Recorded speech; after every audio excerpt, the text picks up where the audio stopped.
Bună dimineața, s-a trezit dulceața, să înceapă partea a doua a călătoriei noastre.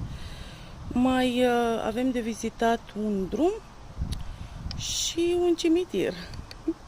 Mergem în cimitir, ce să facem? Dar e un cimitir cu istorie și abia aștept să-l vedem.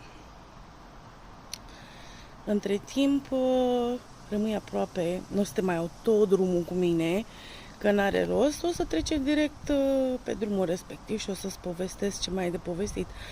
Eu am terminat prima parte a vlogului și de editat, a fost super. Mie mi-a plăcut mult de tot.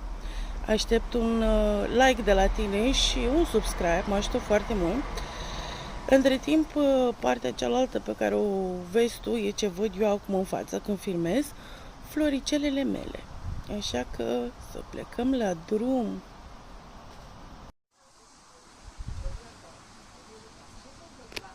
Floricelele mele.